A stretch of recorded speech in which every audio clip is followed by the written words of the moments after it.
स्वागत है हकीम साहब। बहुत धन्यवाद आपका। हकीम साहब, अगर मैं बात करूं बालों को लेके, तो बालों की समस्या दिन प्रतिदिन इतनी बढ़ती जा रही है। चाहे हम केमिकल वाले शैम्पू की बात करें या फिर लोग कहते हैं कि अरे हमने तो जैसे ही कोई भी शहर बदला तो यहाँ का पानी हमें सूट नहीं किया, तो बच्चे से लेकर बड़ों तक सब बालों की समस्याओं से बड़े परेशान होते नजर आ रहे हैं, गंजेपन तक का शिकार हो रहे हैं। हाँ, देखिए, हर जगह की अपनी एक प्रकृति होती है जी।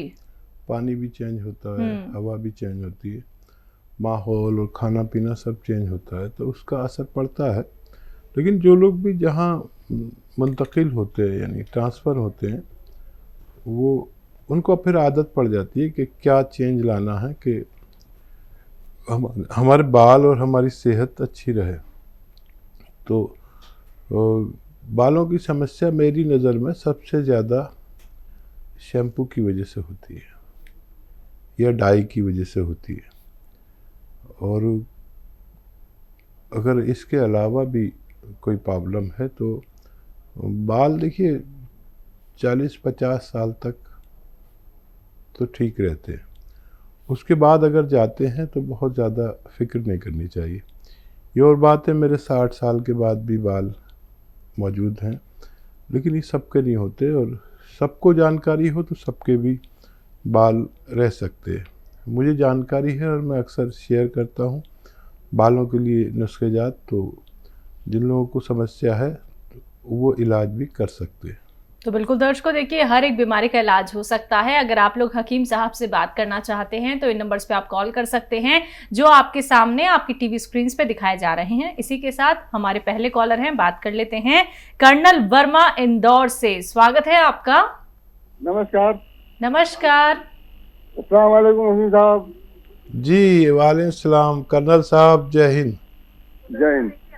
देखो, मेरा एक रोज चाल लगाने का एक मतलब है, वो आज बता देता हूँ मैं आपको। आपको जब सुनते हैं तो हमें ज़हनी सुकून मिलता है, और 2 लम्हा गुफ्तगू कर देते हैं तो सुकून कल्ब हासिल हो जाता है हमारे को। इसलिए हम रोज चाल लगाते हैं, इसके लिए माजरत चाहते हैं, आपको तकलीफ देते हैं। एक सवाल है हमारा खाली। इरशाद। और उससे पहले ख्याल ये है कि गम का एहसास जिन्हें होता है वो रो सकते हैं, और गैरों के अश्क भी दामन भिगो सकते हैं। नींद आती नहीं है फूलों पर खिरतमंदों को, हम तो दीवाने हैं कांटों पे भी सो सकते हैं। अरे कर्नल साहब, आपको क्या उर्दू आती है? बस आप लोगों की तरीके लोगों की सोबत में रह के सीख लिया सब। अरे क्या क्या भारी अल्फाज बोलते हैं आप बाबा, मैं परेशान हो जाता हूँ कि एक कर्नल को इतनी अच्छी उर्दू कैसे आ सकती है। बहरहाल देखिए, सवाल कर लीजिए, फिर मैं भी आपको कोई शेर पेश कर दूंगा। एक शख्स मेरे कहने पे क्या है कि बीमारों की मतलब इतना इजाफा हो जाएगा, रोज कोई ना कोई मेरे से आके जुड़ता है एक जन। उसकी एक सवाल ये है कि एक साहब मेरे से जुड़े हैं, उन्हें सोबत सुकून के फासले के लिए कोई नुस्खा बताया है घरेलू।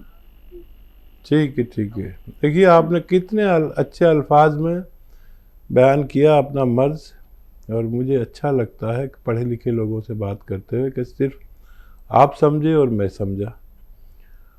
और देखिए, वैसे इसके लिए दवा भी आती है, एक रुकावट कैप्सूल। और कोई भी ऐसे मरीज़ हों जिनको कोई ऐसी जिनसी बीमारी हो, जो गुप्त रोग हो, तो वो डायरेक्ट हमारे हेल्पलाइन नंबर पर बात करा सकते हैं। मेल फीमेल दोनों डॉक्टर अवेलेबल होते हैं, तो वो खुल के बात कर सकते हैं। इसमें मामले में मर्द और औरतें बहुत शर्माती हैं। और देखिए, मेरी एक गज़ल मेरी बड़ी मशहूर हो गई, और शायद आपको पता हो कि मैं रोज़ एक गज़ल कहता हूँ, और वो मैं एक गज़ल रोज़ कहता हूँ। एक गज़ल मैंने कही, वो बड़ी मशहूर हो गई, और वो गज़ल थी कि आपने आंसुओं की बात की थी, तो वो गज़ल मुझे याद आ गई। अश्क जिस हल्के से आते हैं वो पथरीला है। अश्क यानी आंसू, अश्क जिस हल्के से आते हैं वो पथरीला है। सबको पी जाता है दामन मेरा रेतीला है, सबको पी जाता है दामन मेरा रेतीला है। और सुबह दम आके कहा उसने कि तुम झूठे हो, सुबह दम आके कहा उसने कि तुम झूठे हो, तुम तो रोते नहीं, तकिया गिलाफ गीला है। और मैं शॉर्ट में एक आखिरी शेर पढ़ देता हूँ क्योंकि फिर बहुत लोग इंतज़ार कर रहे हैं। और शेर है आखिरी मेरा, तूर मेरा तखल्लुस है तूर बुगरासवी। तो वो शेर है कि बेतकल्लुफ़ नहीं होता हूँ मैं आसानी से, बेतकल्लुफ़ कभी होता नहीं आसानी से, तूर सब लोग समझते हैं कि शर्मीला है। और मैंने आपकी बात का जवाब दे दिया। बहुत अच्छा लगता है, मेरा दिन भी बड़ा अच्छा गुजर जाता है कर्नल साहब जब आप फ़ोन कर लेते हैं। बहुत बहुत शुक्रिया जी। अगले कॉलर हैं राजस्थान से महिमा जी, स्वागत है आपका। नमस्कार। नमस्कार जी, मैं अपने चेहरे के बारे में पूछना चाहती हूँ। मेरा चेहरा बहुत खराब हो रहा है, बारीक बारीक दाने होते हैं और मेरा पेट भी साफ नहीं रहता है। और एक और प्रॉब्लम है मुझे, मुझे चेहरे पे बाल बहुत है, मुझे ऐसा बहुत हार्मोनिक प्रॉब्लम है। आपकी एज क्या है? मेरी एज 23। 26?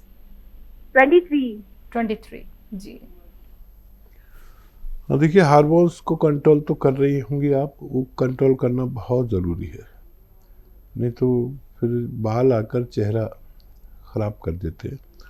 और एक दवा मैं भी अक्सर बताता हूँ और वो ये है कि नमक जैतून आता है, इसे रसायन जैतून भी कहते हैं।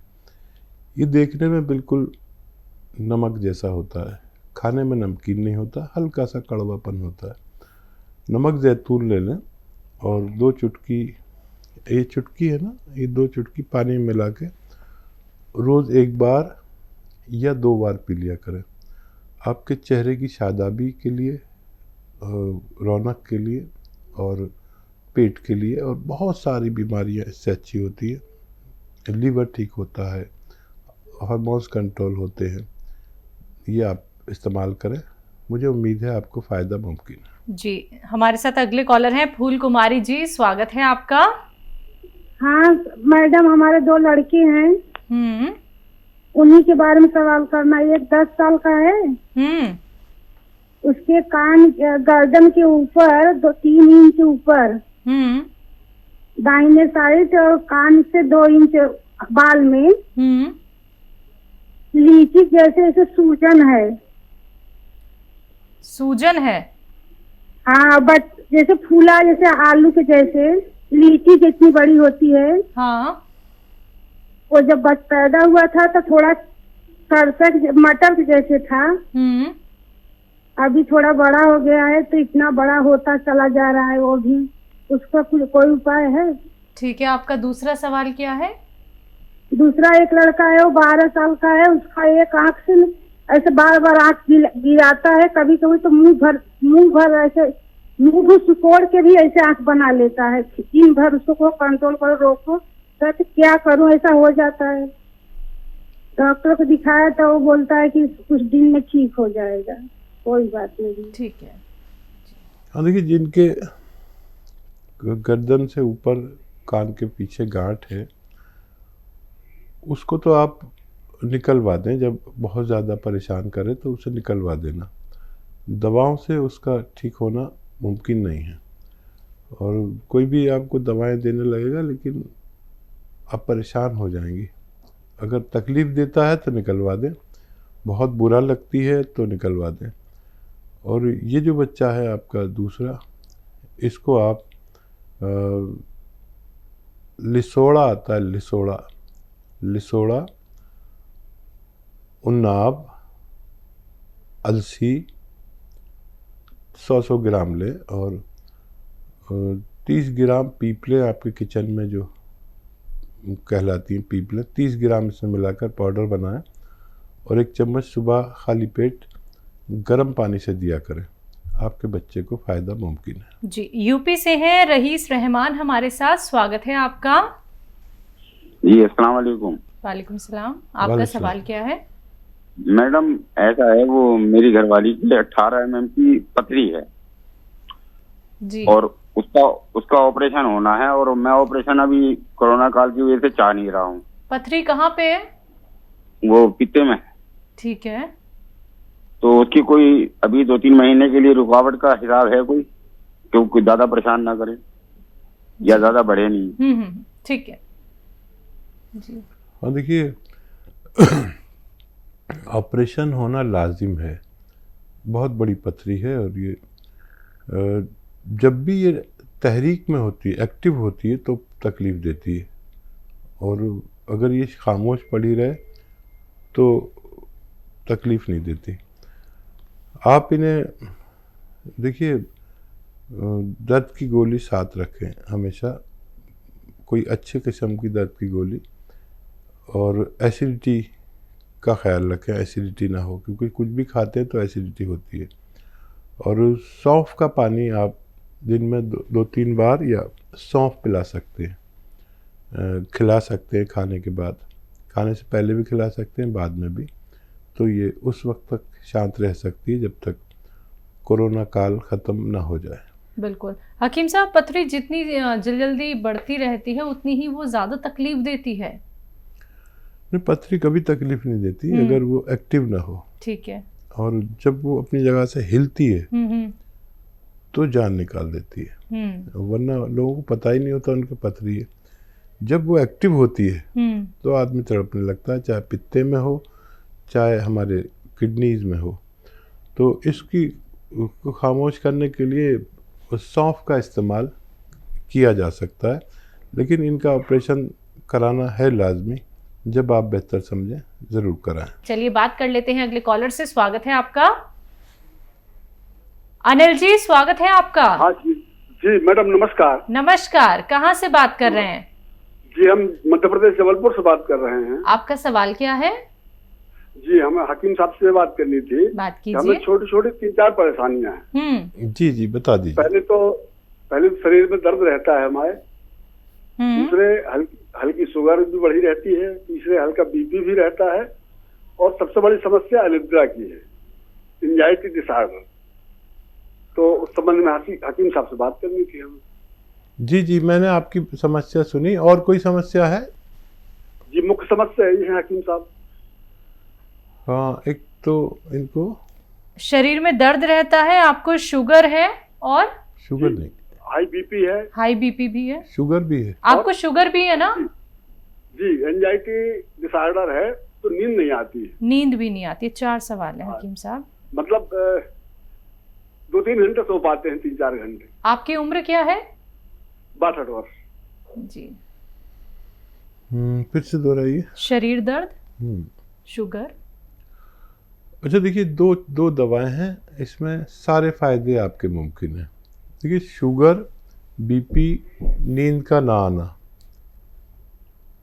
शुगर, बीपी, नींद का ना आना, और एसिडिटी में बहुत फ़ायदा होता है, लीवर के लिए बहुत फ़ायदा होता है, दिल के लिए बहुत फ़ायदा होता है। उसका नाम है जैतून का सिरका। जैतून का सिरका 3 चम्मच दोपहर में नाश्ते के बाद छोटे चाय के चम्मच पानी में मिला कर पिया करें। 3 चम्मच रात को पानी में मिलाकर पिया करें भोजन के बाद। शुगर की दवा लेते हैं तो लेते रहें, उसे छोड़ें नहीं। तो ये तो आपको अगले दिन से ही आप देखेंगे कि आपको फ़ायदा होना शुरू हो गया और आप बड़े खुश हो जाएंगे। ये 4-5 मर्ज़ पे काम करता है। और अब आई बात दर्द की। दर्द के लिए एक कुदरत ने बनाया है, एक रॉ मटेरियल है, उसे कहते हैं गोंद स्याह, यानी काला गोंद। हम लोग गोंद स्याह कहते हैं। ये असली मिलना मुश्किल है, नकली बहुत मिलता है। और ये ले लीजिए आप 100 ग्राम ले लीजिए, बस 100-150 ग्राम। ये 10-12 रुपये रोज़ का आपके खर्च है, यानी 2 टाइम खाना है, आधा ग्राम सुबह, आधा ग्राम शाम। नाश्ते और खाने के बाद आप इसे लिया करें। दर्द कहीं भी होगा, जोड़ों में, घुटनों में, नसों में, पट्ठों में, मोढ़ों में, कमर में, कहीं भी दर्द होगा 5-7 दिन बाद फ़ायदा शुरू करता है। और ये दुनिया का महंगा गोंद है, बहुत 12,000 रुपये किलो तकरीबन मिलता है, लेकिन आपको तो 100 ग्राम चाहिए तो 1200 रुपये का मिल जाएगा। 3 महीने 10 दिन चलता है और 3 महीने 10 दिन में हमारे अनुभव में आया कि कितना भी मरीज़ हो उसका ठीक होना मुमकिन है।